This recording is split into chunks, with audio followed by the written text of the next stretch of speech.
आप यूनिक हैं और आप जब यूनिक हैं तो आपकी पास कुछ यूनिक क्वालिटीज़ हैं जिनको कि आप अप्लाई करके सिविल सर्विस एग्ज़ाम जैसे टफ एग्ज़ाम को भी क्रैक कर सकते हैं। यहाँ आप किसी को फॉलो करने नहीं आए हैं।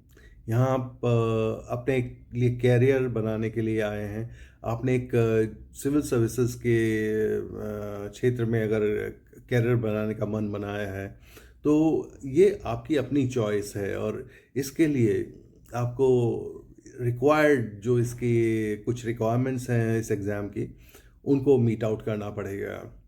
आप अगर दूसरों को देख के सोचेंगे कि ये राह आसान है या राह बहुत मुश्किल है तो ये चीज़ आपको एडवर्सली इम्पैक्ट करेगी, क्योंकि ना तो ये बहुत इजी है और ना ही बहुत टफ। एक अच्छा प्रिपरेशन करने वाले कैंडिडेट के लिए ये मैनेजेबल है। एक कैंडिडेट जो सही से प्रिपेयर नहीं करता और फेल होता है उसके लिए ये टफ है, अनप्रडिक्टेबल है, रैंडम है। सो इट्स योर चॉइस, आप क्या देख रहे हैं और किसको फॉलो करके आप आगे बढ़ रहे हैं। आपको कुछ अपनी जो हैबिट्स हैं उन पे काम करना पड़ेगा। आपको उन डिस्ट्रैक्शंस को बाहर करना पड़ेगा, उनसे आपको डिस्टेंस करना पड़ेगा। आप जब तैयारी कर रहे हैं तो आपको इनोवेटिव होना पड़ेगा, थोड़ा क्रिएटिव होना पड़ेगा।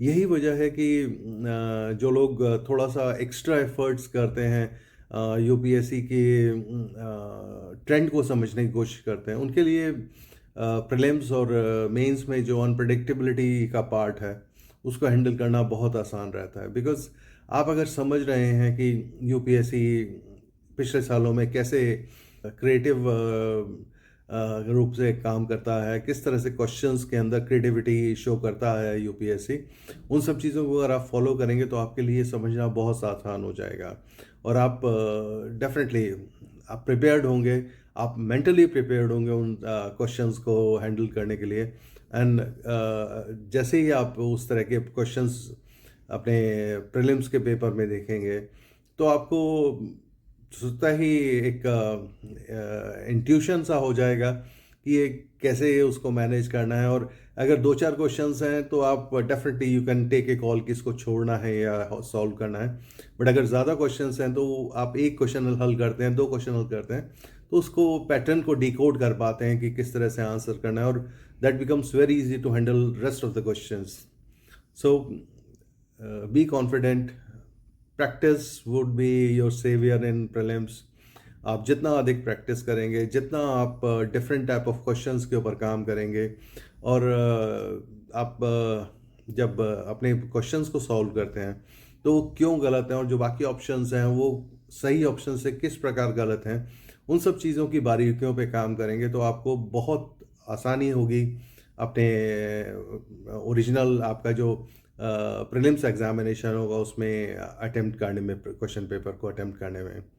सो ये टाइम है जब आपको मेहनत करनी है, आपको बहुत रिवीजन करना है, बहुत प्रैक्टिस करनी है और इवेल्युएट करना है with mock test and other thing. So keep doing good work, keep preparing yourself for the destined day, make a path for your success. God bless you.